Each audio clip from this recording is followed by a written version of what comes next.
Nagbabalik tayo sa ikalawang yugto ng ating online views update ng tatlong noontime show dito sa ating bansa, ang tahanang pinakamasaya, ang Eat Bulaga at ang Eat Showtime. At bago natin simulan ay pakisubscribe ang aking YouTube channel, pakiclick ang bell notification icon para lagi kayong updated sa mga bagong video na ilalabas ko. Mga kaparokya, napanood ko yung interview ni Attorney Buko de la Cruz, yung Chief Legal Counsel ng Tito Vic and Joey sa My Good Morning Kapatid, at Anya na ang physical copy ng Eat Bulaga kasama ang Tito Vic and Joey ay hindi daw makukuha o magagamit ng Tito Vic and Joey dahil pag-aari daw ito ng Tape Incorporated. Pero magagamit naman daw ng Tito Vic and Joey yung personal copy na meron lang daw ang legendary trio.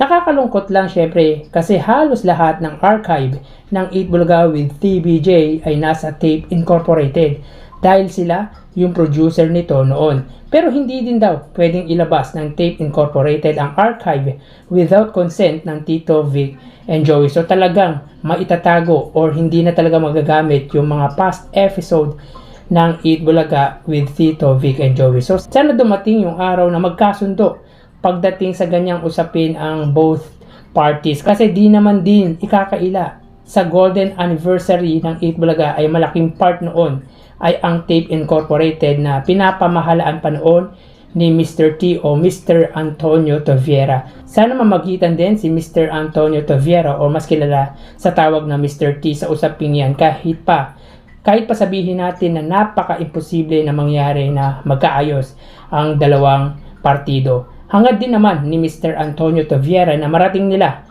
ng Tito Vic and Joey rather ang 50 years sa industriya. Kasama na rin dyan yung mga past host nito na sina Richie DeHorsey at Chicky Holman. Sila yung unang host with Tito Vic and Joey. Syempre kasama na rin dyan si Malochoa Fagar, si Bert De Leon at si Mr. Antonio Toviera na isa sa mga haligi talaga ng longest running noontime show na Eat Bulaga. Syempre hindi lang din naman si Tito Vic and Joey yung talagang nagpakahirap dyan, kundi pati yung makasama nila like Antonio Toviera, Bert De Leon at Malochoa Fagar. Para sa akin kasi ay importante din para sa history ng Eat Bulaga yung archive na yon, yung mga past episode ng Eat Bulaga kasama yung mga naging host nito.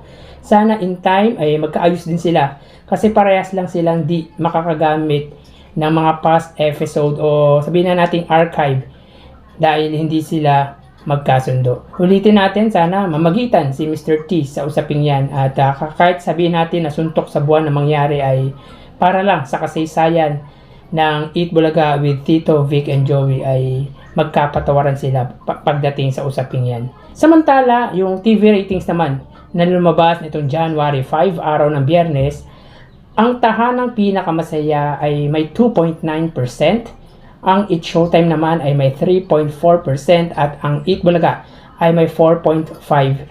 So still on top sa TV ratings ang Eat Bulaga ng Tito Vic and Joey.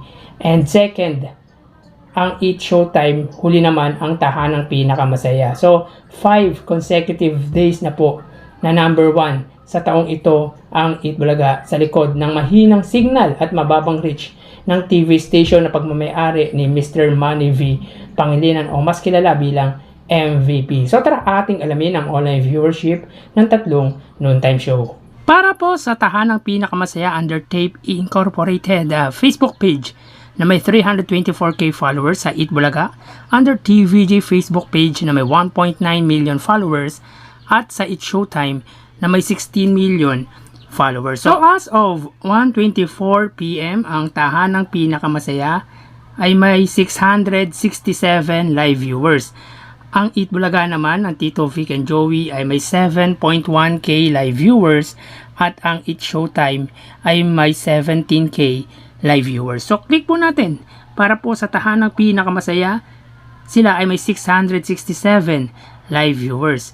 Ang Eat Bulaga ng Tito Vic and Joey ay may 7.1k live viewers at ang Eat Showtime ay may 17k live viewers. So ulitin po natin para po sa tahanang pinakamasaya, sila ay may 696 live viewers.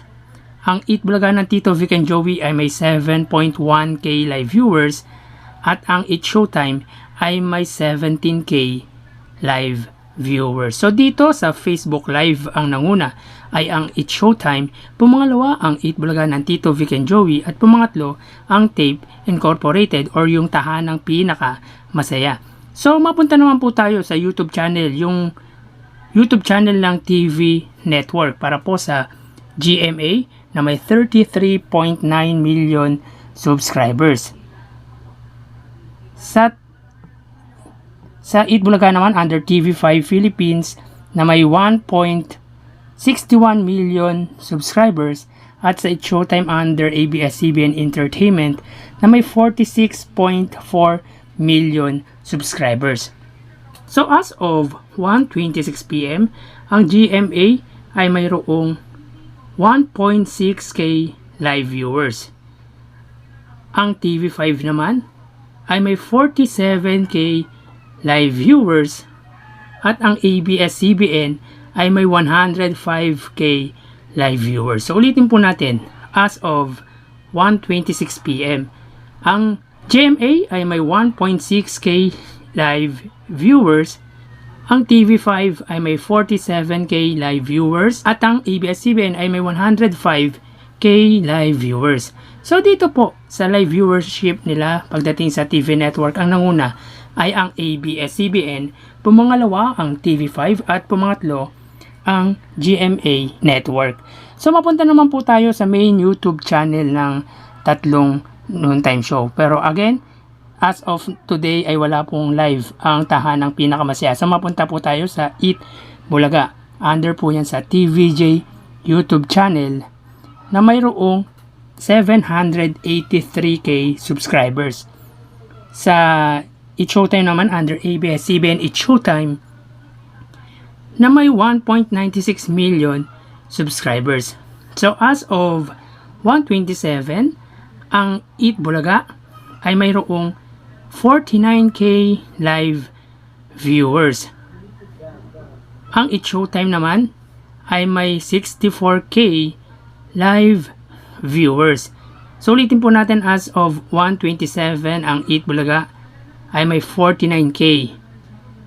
Ang It's Showtime naman ay may 64K live viewers. So sa main YouTube channel lang nanguna ay ang It's Showtime, pumangalawa ang Eat Bulaga, at huli of course ang tahanang pinakamasaya dahil wala po silang live sa YouTube. So bali ang total na nakuha ng Eat Bulaga.